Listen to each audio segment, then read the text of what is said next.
Oh, hey there. I hope that you have been well, and thank you so much for staying on to this channel. My name is Wambura, and if you're new to this channel, please go ahead and subscribe. Put your notifications bell on so that you can get notified every single time we have a video on this channel. So this channel is about study abroad, life abroad, as well as nutrition here and there. So please stay tuned for all the videos that I keep posting here. I do appreciate your feedback for all the live videos that I have been having of late, and I do hope that those resources are good enough for you and you have been able to take a chance and apply for any one of those opportunities. So please feel free to leave a comment on any one of those videos and let me know whether you went ahead and applied for any one of those programs that we have been speaking about on this channel. So today's video is going to be a little follow-up from a video that we had about tech visas in Portugal rather, and quite a lot of you have asked me about studying in Portugal, whether it is on a self-funded basis or a scholarship. And so today's discussion is definitely going to revolve around the scholarships that are offered within Portugal, because you know on this channel we are pro scholarships. So now, in the first place, where is Portugal? Because most people are always like, Portugal, is that at south of America or somewhere close to Brazil, or where exactly is Portugal? So Portugal is a neighbor to Spain, and it's within the European continent, in the Iberian Peninsula. Quite a small country with only 10 million people, but it is a force to reckon with, and quite a number of people have actually been moving into Portugal, especially due to the ease of integration, as well as coming in terms of study. And like you might have heard on this channel, it's always easier to come abroad through studies. And so today's discussion is going to definitely just be some pointers about how to come on and study in Portugal on a scholarship, and where you can find that scholarship, and also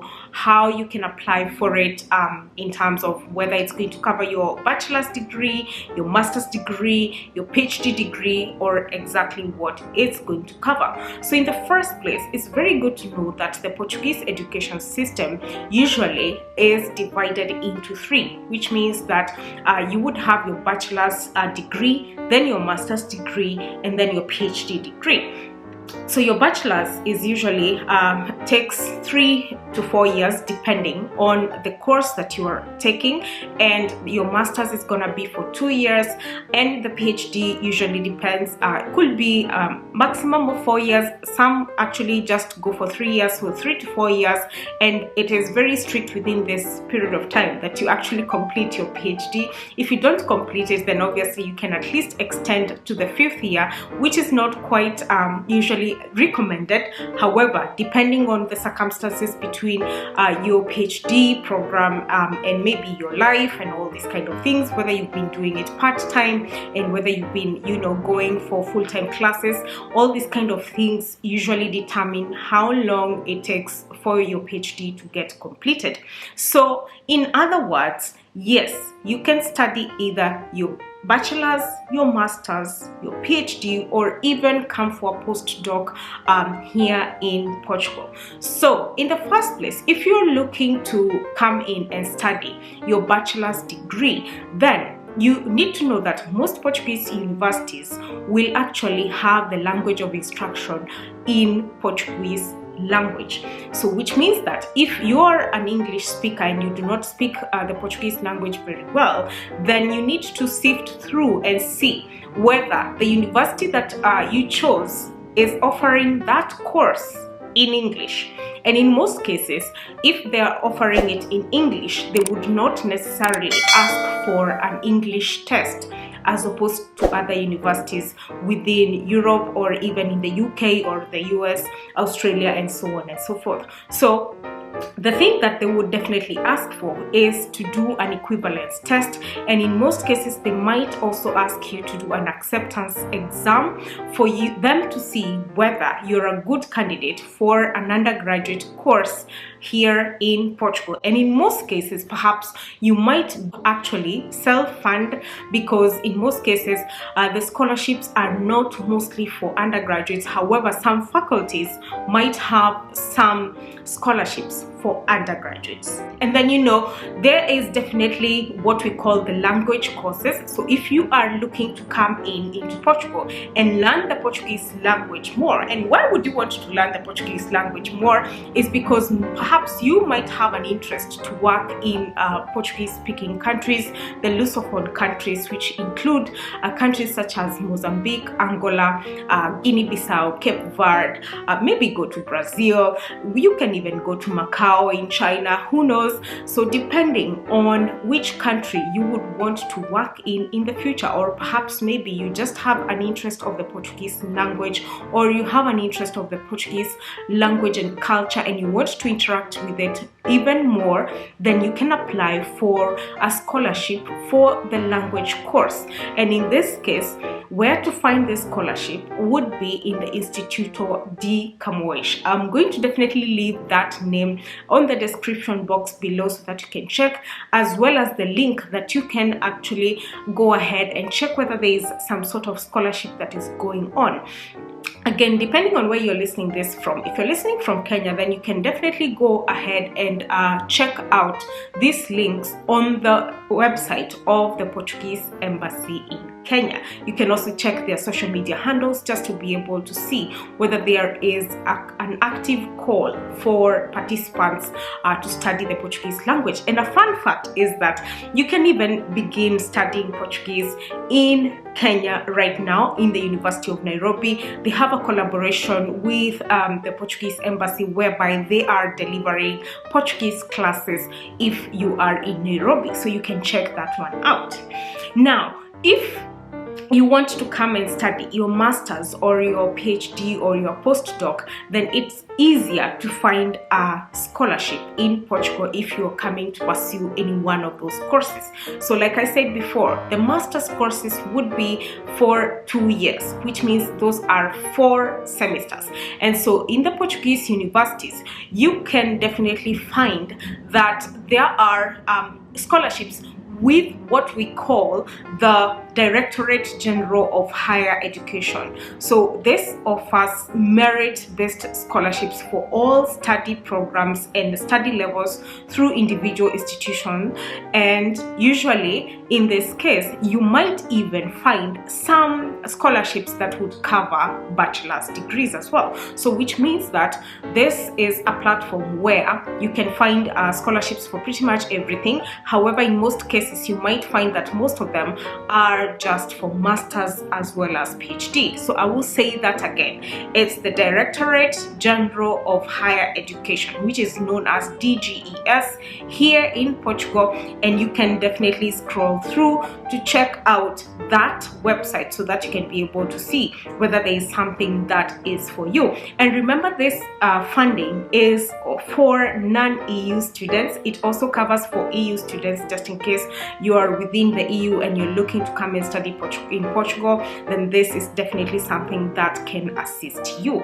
And now, if you are actually looking to do your PhD or your postdoc or even some other type of research, we have a fantastic funding that is usually with the Foundation of Science and Technology, which is known as FCT. So FCT is one of the largest scholarship platforms that you will find in Portugal, which actually stipulates any PhDs or any other postdocs or any other research funding that is actually available within Portugal. And this is going to cover public universities as well as some in private universities. So you can definitely check that out and see what is working for you. They will stipulate all the requirements on there. Sometimes in Portugal, Portuguese, so you might want to translate that. So please do not feel as if it's weighing you down because it's in a language that you cannot even understand.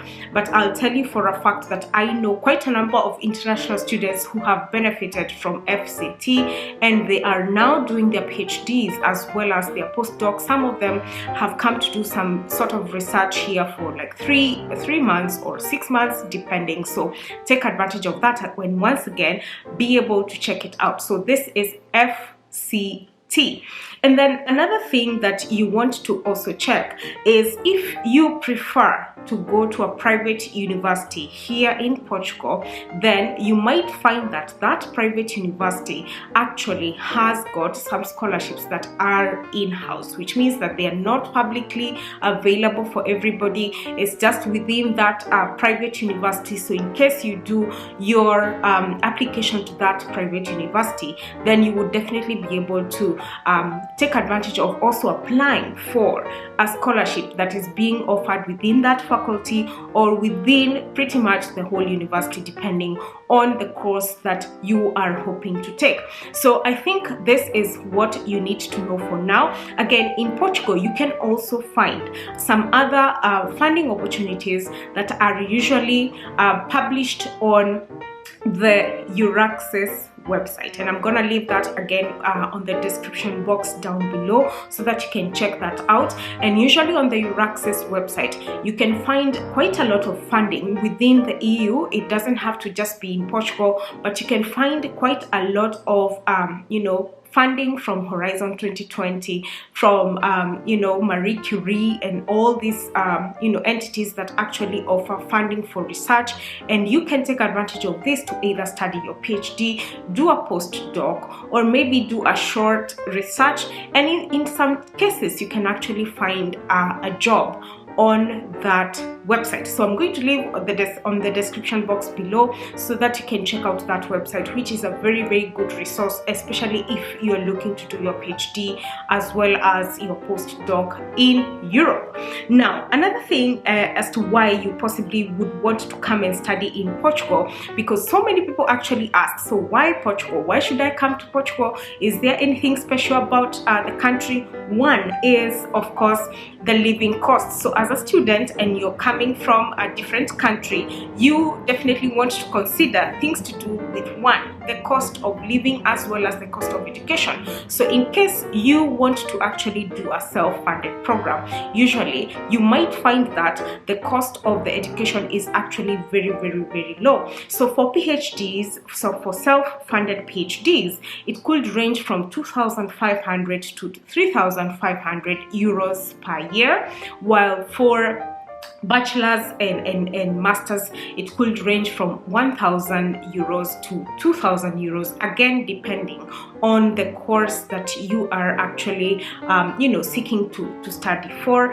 However, obviously this is per year. So for instance, if you're coming to study your masters and this is for 2 years, then you definitely want to have something to do with 2,000 euros for 2 years. And the cost of living, which is actually an added plus, is much lower, which means that at least if you have say something to do with 600-700 euros per month, then you can definitely live a little bit comfortably as a student, of course depending on the city that you go to study in, because I will tell you for a fact that in most cases the universities that are located in the north of Portugal, which is Coimbra, we have Porto, and we have Minho, and all these universities would have very lower cost as opposed to the universities located in the capital, Lisbon, as well as perhaps in the Algarve, because of course when it comes to the housing, when it comes to the living, daily living, it might be more expensive.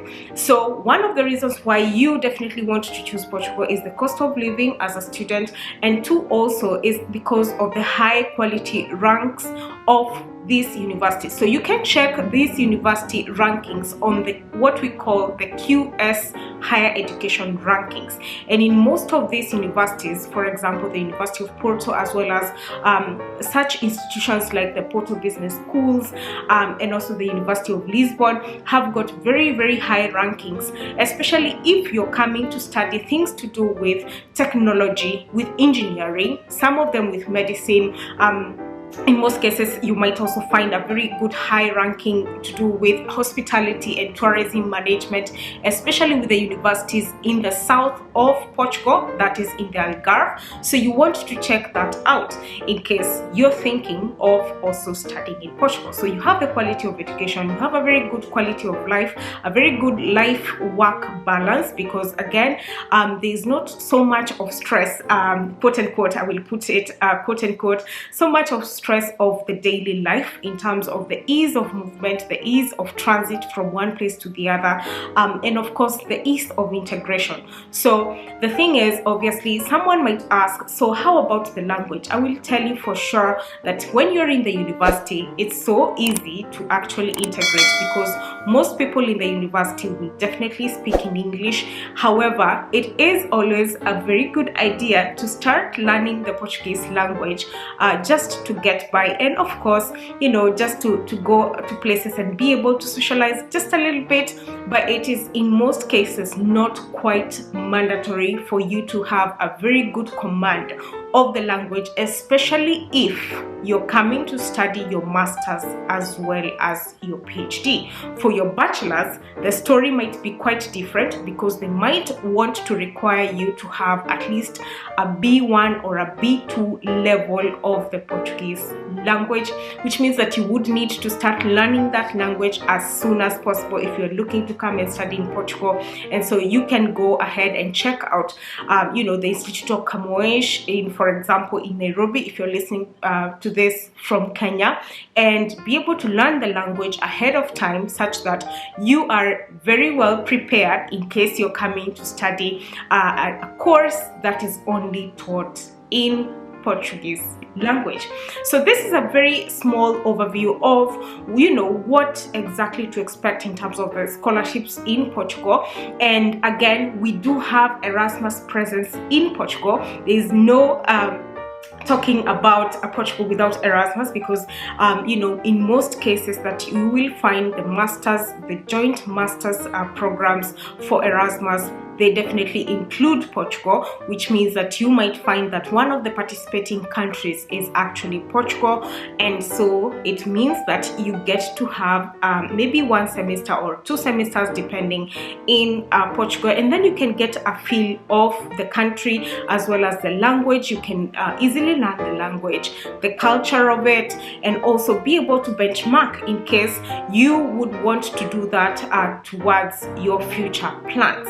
So I do hope that this has been a good overview of you know, what to expect in Portugal. We definitely keep on doing these videos, and I would definitely have another more comprehensive session whereby we break down you know, what to look out for. However, please, I would encourage you to listen into the video that we did before here with Sadiq Akintola, whereby we talked about the tech visa in Portugal, and we also touched a little bit about the education system and how to get into the Portuguese schools as well as the universities, depending on what you're looking for in the future. So I do hope that this has been helpful, and so until next time, please keep subscribed, share this video, put your notifications bell on so that you can get notified every single time I post a video. Bye now.